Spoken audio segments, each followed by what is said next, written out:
Hello, children. Hello.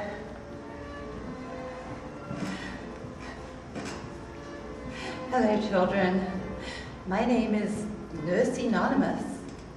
You can call me Miss Anonymous. And we're here today to talk about breathing. Now, do any of you know what happens if you don't breathe? Yes, you over there, little boy with the red hair.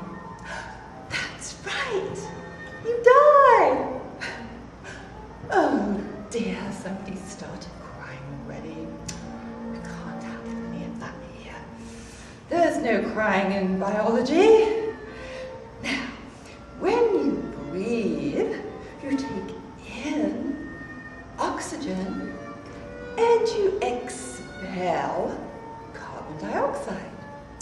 Now, I've made a little chart here about what happens if you don't get any oxygen.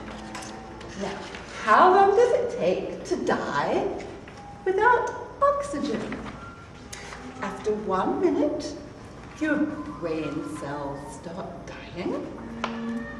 From 3 to 6 minutes, you could get some brain damage. And then by 10 minutes, you're probably going to be in a coma. After 15 minutes, probable death. There are exceptions, of course, but yes, you'll probably be dead by 15 minutes.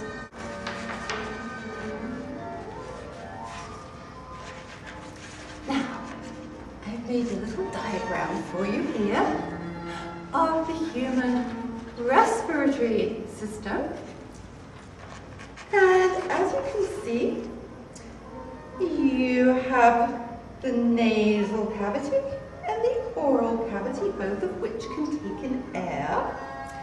And then the air travels down the trachea into the bronchi, which lead the air into the lungs, into these smaller tubes called the bronchioles, and then down into the little sacs called the alveoli. And then at the bottom here, we have the diaphragm, and that's the big muscle that pushes the air out of the lungs and then sucks the air into the lungs.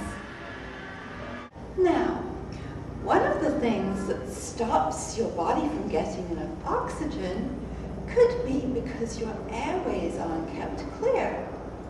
Now, sometimes they're not clear because you might be a little bit sick and you have too much mucus inside your lungs. So I'm going to show you a few tricks so that you can clear that mucus away and have clear lungs so you can absorb more oxygen. So here we are. One of the things you want to do is make sure you drink plenty of fresh water. And you can take some little menthol throat drops here to keep your throat nice and clear and lubricated so the germs don't collect in the back of the throat. Also, another thing for making sure that the germs don't collect in your throat is antiseptic mouthwash. Now, you just put a little bit in there and you put it in your mouth. You lift your head up and you gargle with the mouthwash in the back of the throat, like so.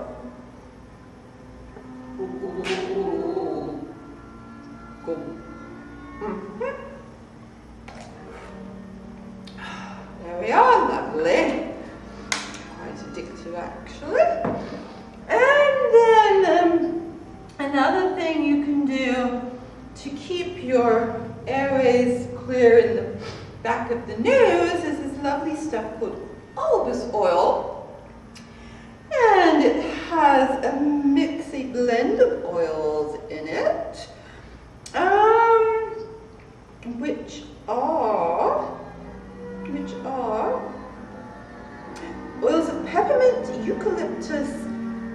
badgerfoot, wintergreen, juniper, and clove.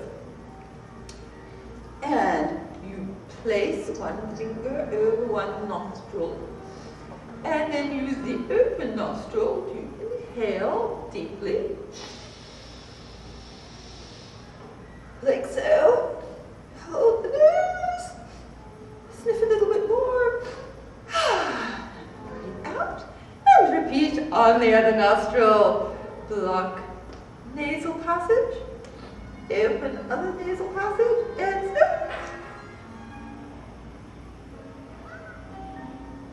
Deeply into the sinuses, sniff a little bit more. Lovely and clear. And then if this didn't quite do it enough, you can always just use a simple saline nasal relief. And you do the same thing. You block one nostril and squeeze quickly. Sniff. And breathe. And on the other side, block. Squeeze. Sniff. And there we go. Now, here's an exercise to make sure that you clear all that nasty stuff right out of the sinuses up here. Take a deep breath in, and then a series of short, sharp sniffs outwards, and it will blow it right out. And you shrug your shoulders at the same time, so you're forcing down on the lungs.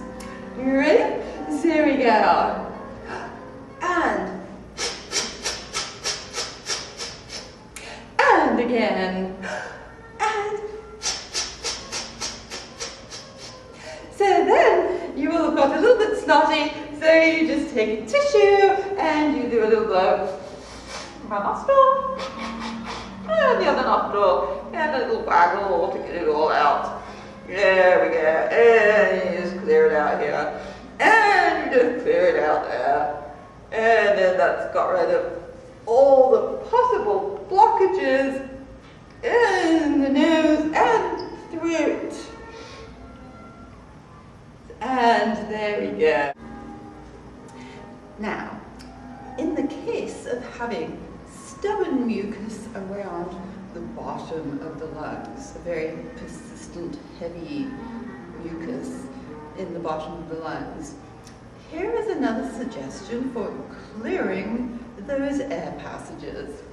Now, you can get some Vicks Vapor Rub, and you just take a little spoon and you place it in a bowl, and you pour in some boiling hot, steamy water, fresh from the kettle, and then you mix it up, stir it around.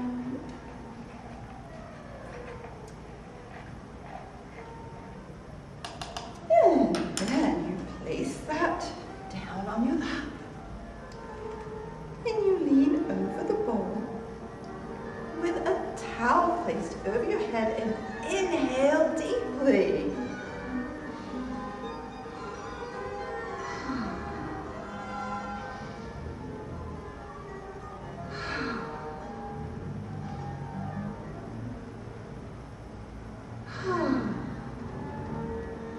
Now you just continue doing this for as long as you can possibly stand it, and you can feel it penetrating all the way down into the bottom of the lungs.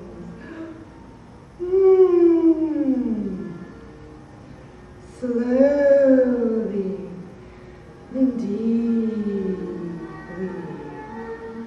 Slowly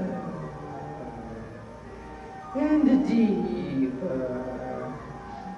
Oh.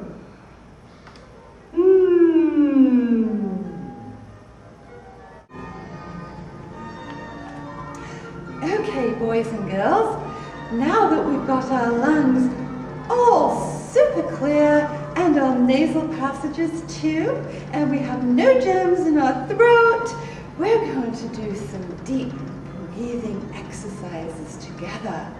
Are you ready? Okay, here we go. Just follow along.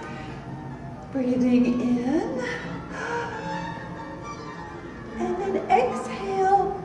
long and slow with a sh sound going shh.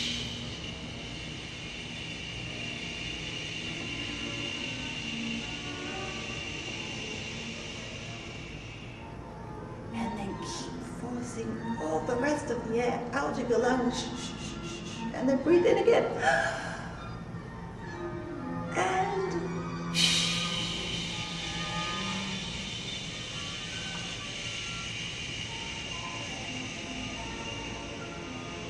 push, push, push.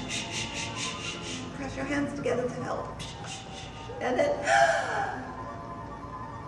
fill your lungs up all the way to the very, very bottom. And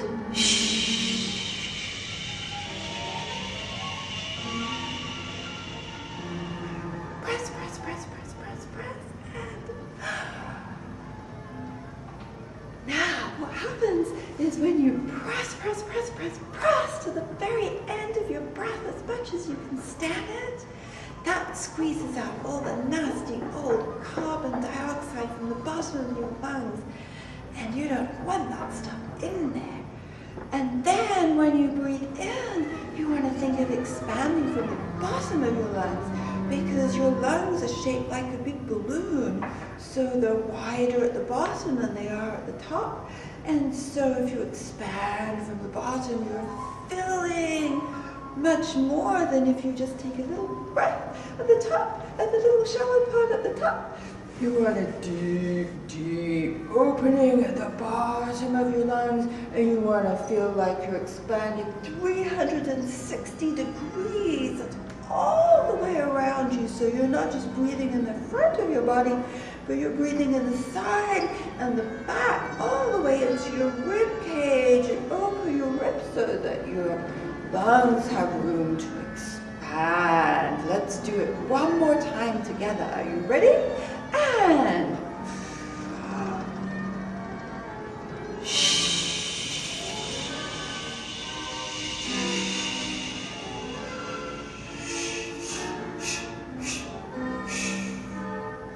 that was fun, wasn't it? So we need to spray the air a little bit after all that heavy breathing. I know you're all just out there in Zoom land, so hopefully it's only your own germs you're breathing in, but doesn't hurt, does it?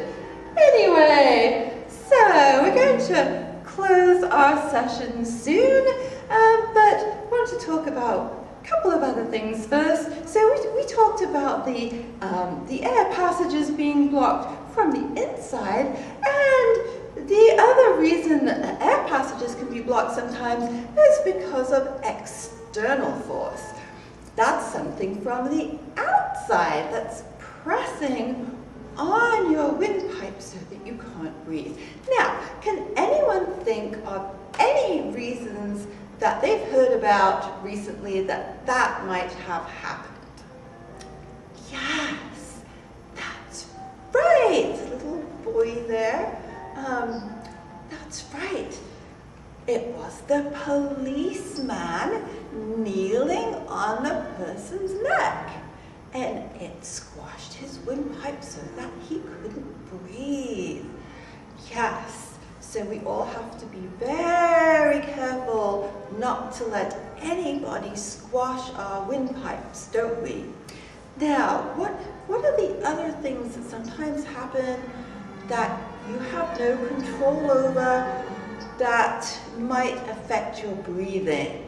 Something in the air. That's right. Sometimes people get allergies, don't they? And they can't breathe because there's something in the air. It's usually from a plant who wasn't doing it deliberately. Oh, and then their air passages swell up. Now, what else is in the air? What else has been in the air recently that has stopped people being able to breathe properly? The little girl with the blonde hair there? Yes, that's right. Tear gas.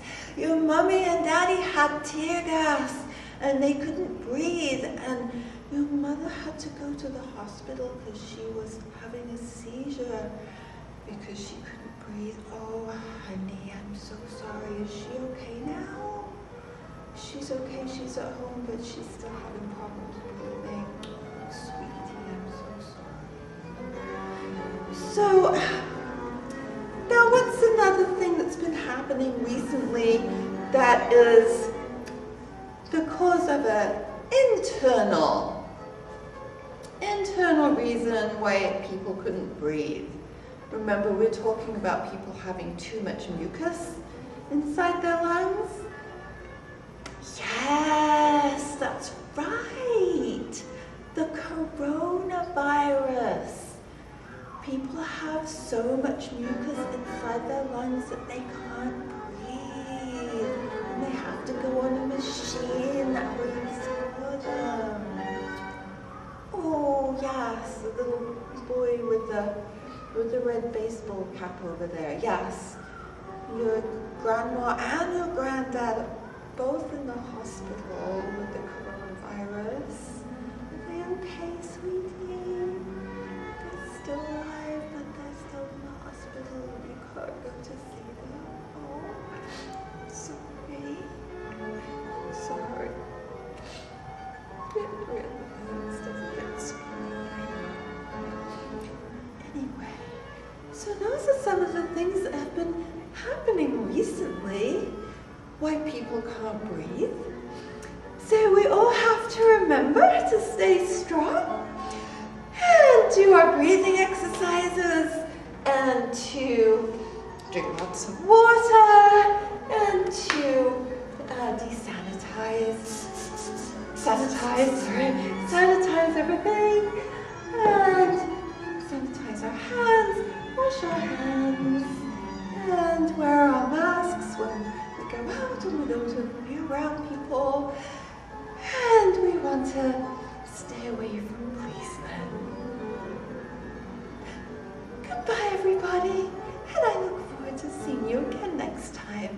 It's been a lovely time.